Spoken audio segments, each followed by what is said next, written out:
नोरमा group, जो सोचता है वो करता है। आपके अपने सपनों का आशियाना। आज से बिहार में एक नए जंग की शुरुआत हो गई है। बिहार की राजनीति में आज से एक नया आवाज गूंज रहा है। दरअसल लगातार इंडिया गठबंधन के तमाम जितने भी घटक दल के नेता हैं वो एसआईआर की प्रक्रिया को लेकर हमलावर होते नजर आ रहे थे, जिसकी तस्वीरें हमने आज से करीब कुछ महीने पहले आपको दिखाने की कोशिश की थी। महज एक महीने पहले की वो तस्वीरें होंगी जब पटना की सड़कों पर राहुल गांधी आते हैं और पटना की सड़कों पर कांग्रेस की तरफ से, कांग्रेस के नेतृत्व में बिहार बंद का आह्वान किया जाता है। इसके बाद से ही लगातार एसआईआर का जो मुद्दा है वो सबसे गंभीर मुद्दा बन जाता है। बिहार में विधानसभा का चुनाव है और इसी एसआईआर के मुद्दे को लेकर अब इंडिया गठबंधन के तमाम नेता बिहार का भ्रमण करने के लिए निकल गए और लोगों के बीच जाकर जनसंवाद करके लोगों से उनके अधिकार को ना छीने जाने को लेकर के बातें बता रहे हैं और किस तरीके से वोट की इंपॉर्टेंस होती है, महत्व होती है, वो भी लोगों को बताते नजर आ रहे हैं। इसी कड़ी में बता दें कि मल्लिकार्जुन खड़गे का हम आपको बयान सुनाएंगे जहां वो आज सासाराम में गरजते नजर आए। उन्होंने चुनाव आयोग पर बहुत बड़ा आरोप लगाया। उन्होंने साफ तौर पर कई गंभीर आरोप लगा दिए और ये तक कह दिया कि बिहार में जो वोट अधिकार यात्रा निकाली जा रही है उसको भी रोकने की कोशिश की जा रही थी। साथ ही मल्लिकार्जुन खड़गे ने यह भी कहा है कि चुनाव आयोग मिलकर बीजेपी के साथ पॉलिटिक्स करके, षड्यंत्र करके, जानबूझ के गरीब, शोषित और वंचितों से वोट छीनने का काम कर रही है ताकि इसका फायदा एनडीए गठबंधन को इस बार विधानसभा चुनाव में हो जाए। अपनी बातों में और क्या कुछ मल्लिकार्जुन खड़गे ने कहा है मंच से, चलिए हम आपको वो पूरा वीडियो सुना देते हैं। सभा हो रही है और इस सभा में उपस्थित हमारे अपोजिशन लीडर और युवा नेता श्री राहुल गांधी जी और सीनियर लीडर और अपने जिंदगी का पूरा समय गरीब, पिछड़ा और दलित के लिए, अल्पसंख्यकों के लिए जो उन्होंने दिया, ऐसे नेता लालू प्रसाद यादव जी अभी धुआंधार तकरीर करके आपके सामने अपने विचार को रखा। श्री तेजस्वी यादव जी, केसी वेणुगोपाल जी, दीपंकर भट्टाचार्य जी, मुकेश सहनी जी, कॉमरेड संतोष जी, भूपेश बघेल जी, कृष्णा अलवरू जी और राजेश राम जी, अजय राय जी और सुहासिनी अली जी और शकील अहमद जी और टीकाराम जुलिया जी और हमारे मोहन झा जी, अखिलेश प्रसाद यादव सिंह, इंडिया अलायंस के गठबंधन के सारे नेतागण, पार्लियामेंट के सदस्य और विधायक, सभी को मैं स्वागत करता हूं और सबसे मैं यही आशा करूंगा, मैं सबसे आशा करूंगा कि मैं चंद बातें आपके सामने रखने वाला हूं और उसके बाद लालू प्रसाद यादव जी अपनी बात को रखेंगे। आप शांति के साथ सुनना चाहिए। बिहार लोकशाही की ये जन्मभूमि है। राहुल गांधी जी की वोटर अधिकार यात्रा सासाराम से आरंभ हो रही है। ये यात्रा 16 दिनों में 20 जिलों से होकर 1300 किलोमीटर का सफर 16 दिन में तय करेगी और 1 सितंबर को ऐतिहासिक गांधी मैदान में समाप्त होगी। इसमें तेजस्वी जी और सारे अपोजिशन के नेतागण शामिल हो।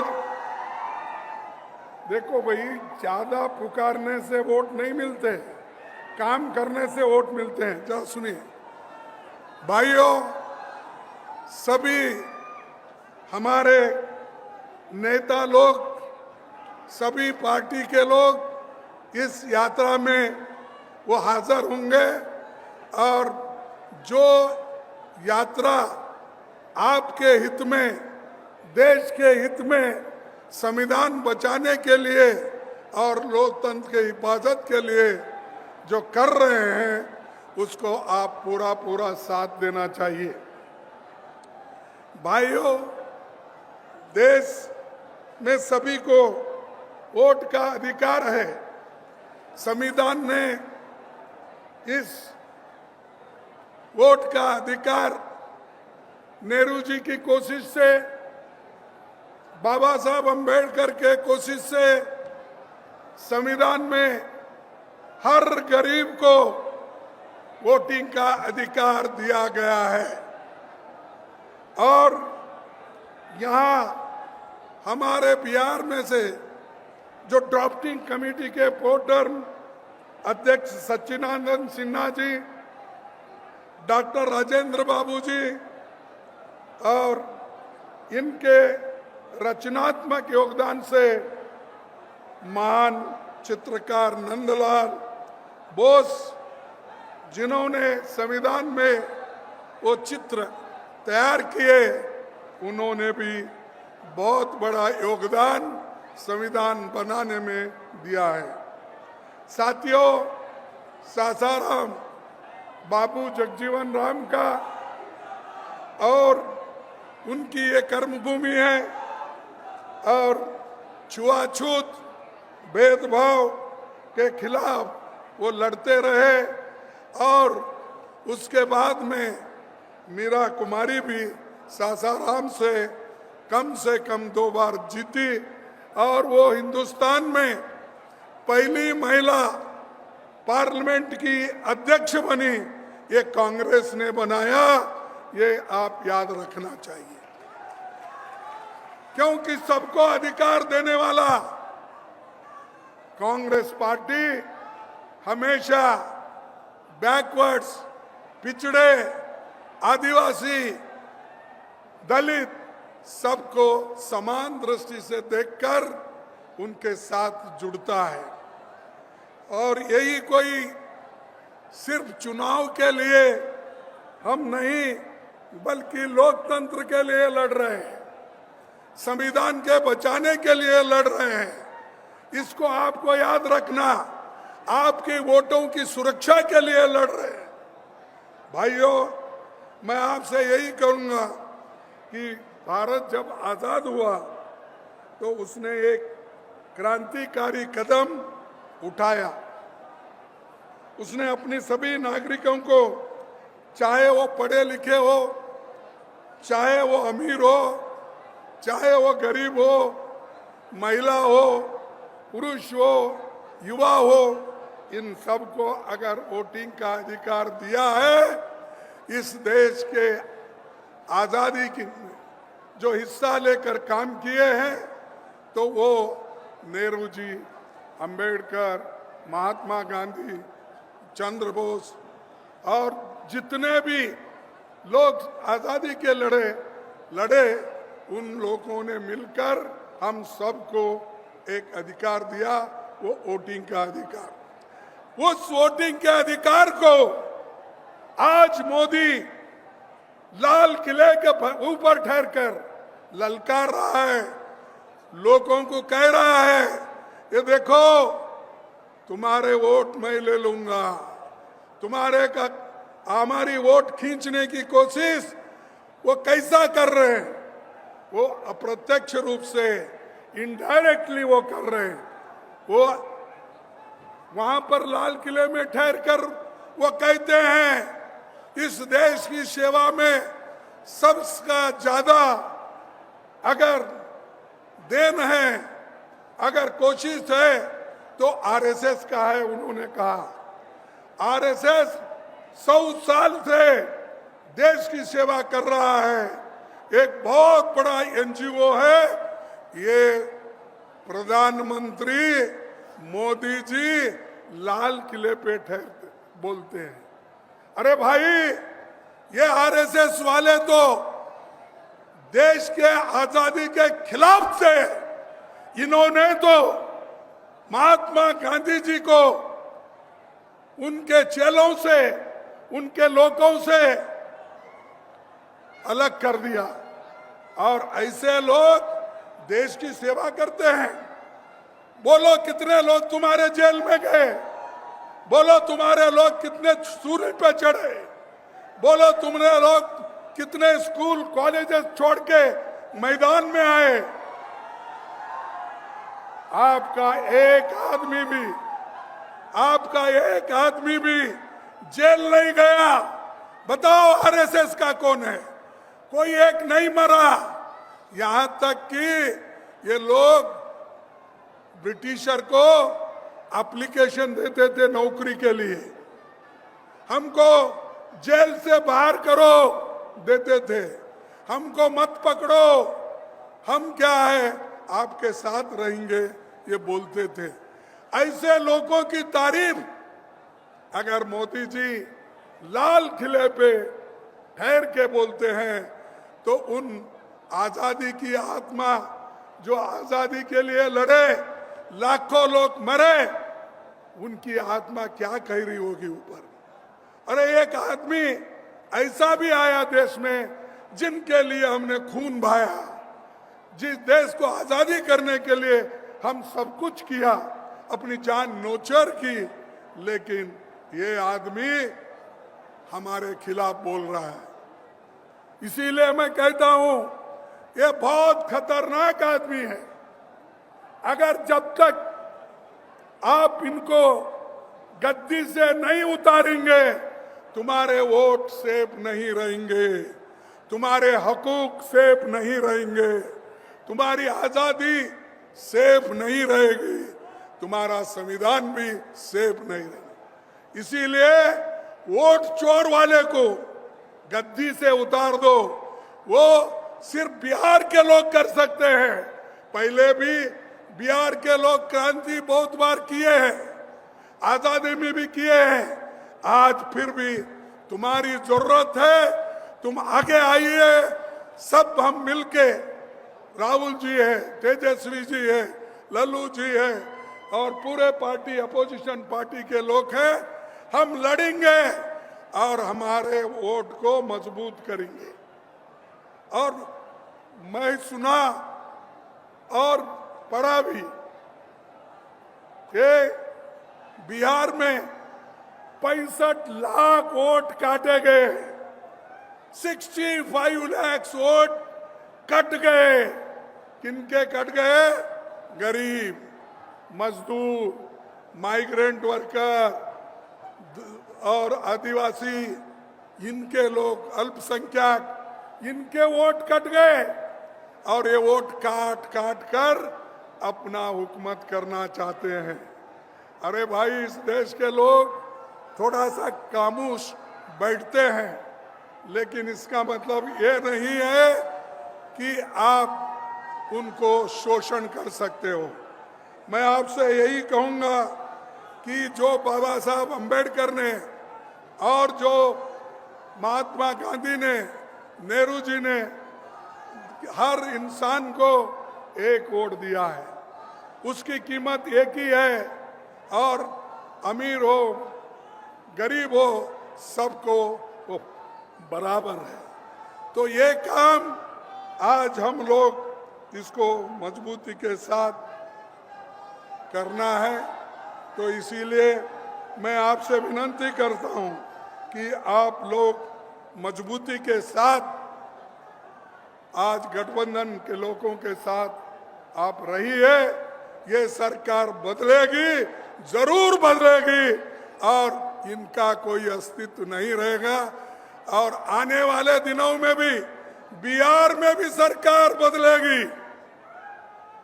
आपके कोऑपरेशन से बिहार में सरकार बदलेगी, क्योंकि यहाँ तो अंधे बहरे इनकी सरकार है, क्योंकि यहाँ किसका सुनता नहीं कोई।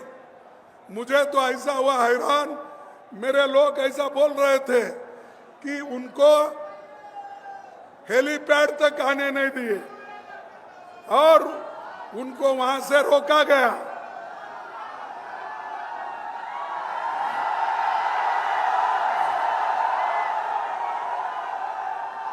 उनको हेलीपैड तक आने के लिए रोका गया। तो आप सरकार बदलेंगे, ये पूरे लोग बदल जाएंगे। अगर सरकार को नहीं बदलेंगे वो आपकी गलती है। और इसके लिए बड़ी मेहनत के साथ राहुल जी और तेजस्वी कदम उठा रहे हैं। और हम ये अरे सुनो भाई, सुनो भाइयों, मैं आपको और एक बात बोलता हूं कि इलेक्शन कमीशन ये सरकार का एजेंट बन गया है। और उन्होंने एक कानून लाया था 2023 में, क्या अगर इलेक्शन कमीशन मेंबर चेयरमैन कोई भी गलती करता है तो उसके ऊपर केस नहीं डाल सकते। अगर कुछ भी कर सकता है गड़बड़ी तो उसको कुछ आप एफआईआर नहीं कर सकते, क्रिमिनल केस नहीं डाल सकते। तो इसीलिए भाइयों, ये पूरा 2023 में अपना मजबूती करके 2024 में ऐसी धोखाधड़ी करके, डकैती डाल के, चोरी करके उन्होंने वोट लिया है और इस चोरों को भगाना है। भाइयों, मैं आपसे ये कहता हूं कि ये जरूरी है। और बीजेपी आरएसएस ये बहुत बड़ा खतरनाक है। ये गरीबों के लिए, युवाओं के लिए और खास करके महिलाओं के लिए, क्योंकि महिलाओं का वोटिंग अधिकार बीजेपी आरएसएस नहीं चाहती थी।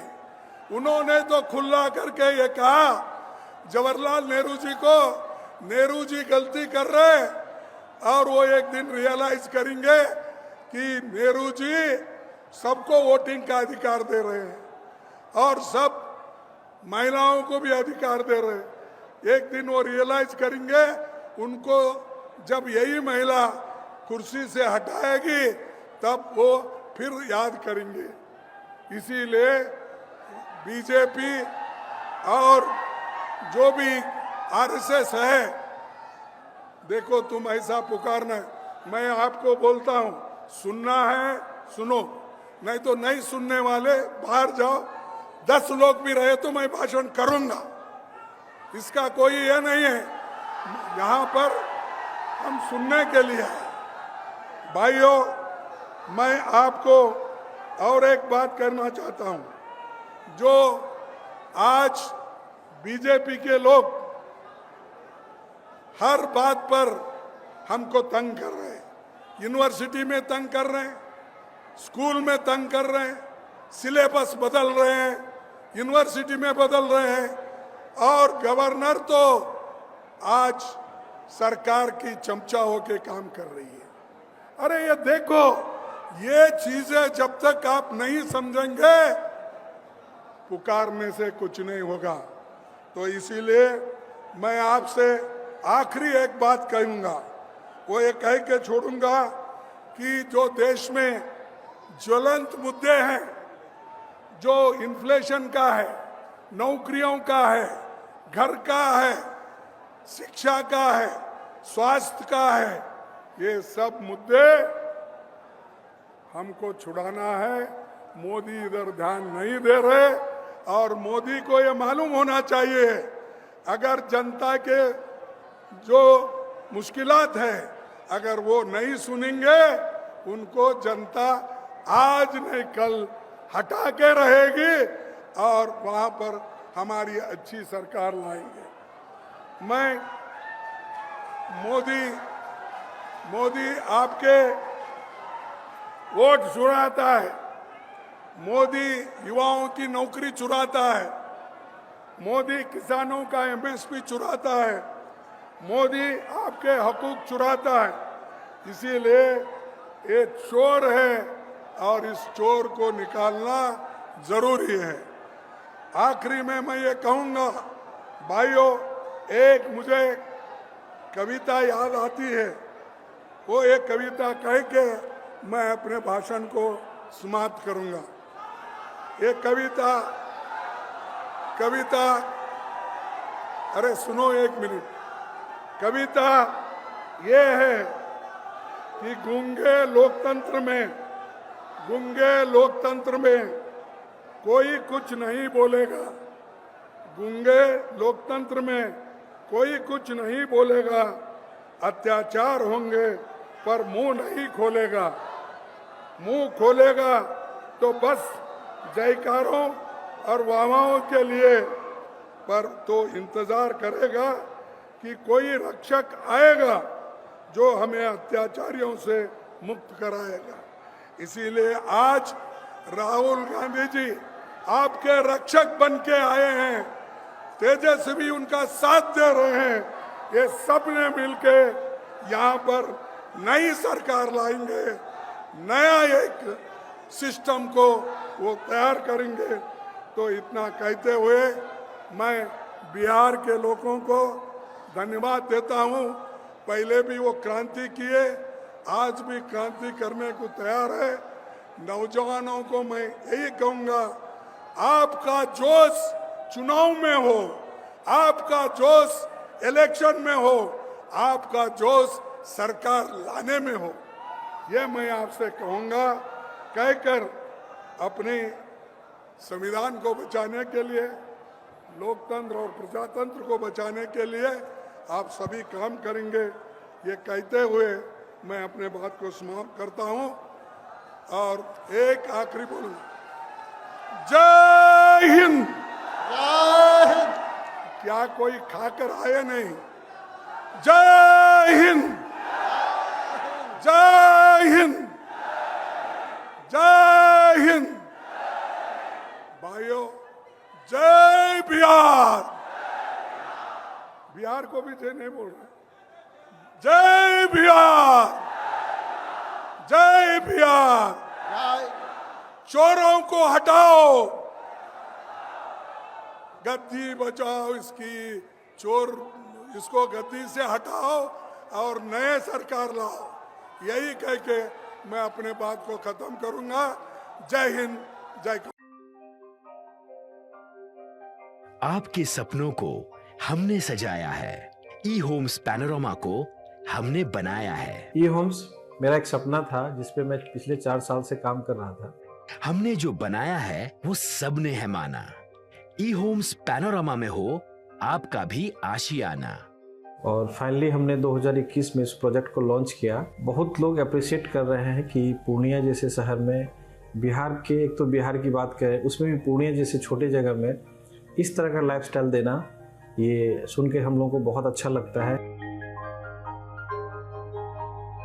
ई होम्स में हमने कुछ और भी किया है, जैसे हम जिस जगह में रह रहे हैं हमारे फैमिली सिक्योर हो, उनको सिक्योरिटी का ध्यान में रखा है। आपकी सुविधा और सुरक्षा आपके लिए खास है, ये आपका विश्वास है। इसमें आर्टिफिशियल इंटेलिजेंस का 7 लेयर सिक्योरिटी का हमने इस्तेमाल किया है। लश ग्रीन कैंपस को बनाया है। यदि हमारा बाउंड्री वाल है तो वो वर्टिकल गार्डन है। ये जितनी भी फैसिलिटी होता है एक इंटरनेशनल टाउनशिप में, ई होम्स है, ये हम लोग विश्वास नहीं कर पा रहे हैं। जो भी हमारे मित्र दोस्त या जो भी हमारे बाहर के बाहर आते हैं तो हम लोगों को बहुत अच्छा सुनने को मिलता है और बहुत अच्छा क्रेडिट मिल रहा है। वो सारा हमने सिर्फ एक बिल्डिंग नहीं बनाया, हमें एक बहुत अच्छा लाइफस्टाइल दिया ई होम्स में, और मेरा एक सपना था जिसको मैं आज फुलफिल होते हुए देख रहा हूँ। ये आपका आवास है। ई होम्स पैनोरामा में अब आपका निवास है। E homes Panorama, luxurious lifestyle redefined. Panorama group, जो सोचता है वो करता है।